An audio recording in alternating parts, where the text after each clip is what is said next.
प्राध्यापक और मैं संस्कार पब्लिक स्कूल के 6वीं का छात्र हूँ। आज मैं आप सबके सामने मोनो एक्ट सादर करना चाहता हूँ जिसका विषय है जंग के परिणाम। यह मोनो एक्ट अमेरिका ने किए हिरोशिमा नागासाकी पर परमाणु हमले के ऊपर आधारित है। तारीख थी 6 अगस्त 1945।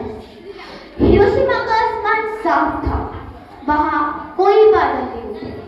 हिरोशिमा के लोगों के लिए हर दिन के जैसा ही वो एक दिन था। लोग अपने रोजमर्रा के काम को निपटा रहे थे, पर इतिहास का लिखा जाना अभी बाकी था।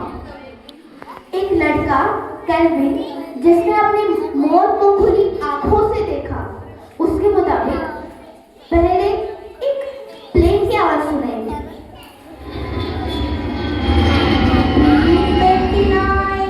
ये हमारा तो प्लेन नहीं है, अमेरिका का प्लेन।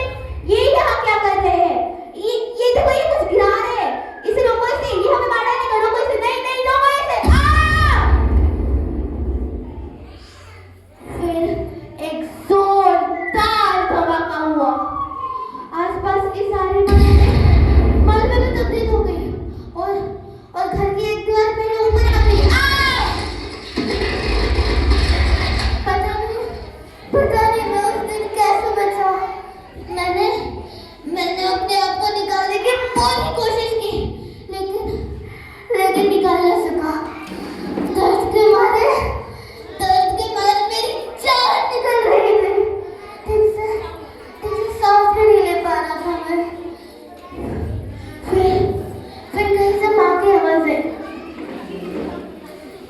कैडी बेटा तुम कहाँ हो? कैडी सुन पा रहे हो मुझे? कैडी मुझे आवाज दो। कैडी मुझे सुन पा रहे हो? कैडी मुझे आवाज दो। कैडी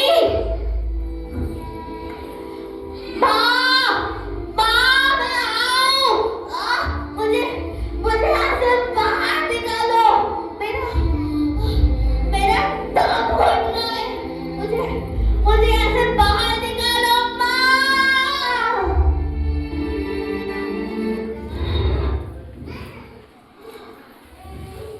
अमेरिका ने यह हमला हिरोशिमा पर इसलिए किया ताकि वो पूरी दुनिया को अपनी परमाणु शक्ति दिखा सके। इससे ये बात तो साफ हो ही जाती है कि जो युद्ध के पक्ष में नहीं रहेगा उसका पक्ष सुना नहीं जाएगा। बम और मिसाइलों के सामने आम आदमी की गुहार नहीं सुनी जाएगी। धरती की धड़कन दबा दी जाएगी टैंकों के नीचे। आधुनिक युग में आज पूरा विश्व बम, मिसाइल और हथियार बनाने की अंधी दौड़ में लगा हुआ है। कब कौन सा देश किस पर हमला कर दे किसी को नहीं पता। बम घरों पर गिरे या सड़कों पर, नुकसान पूरे देश का होता है, हम आम लोगों का होता है। अरे ये जंग तो खुद ही एक मसला है, ये क्या मसलों का हल नहीं। इसलिए ए शरीफ इंसानों, जंग टलती रहे तो बेहतर है। आपके और हम सबके आंगनों में क्षमा जलती रहे तो बेहतर है। क्षमा जलती रहे।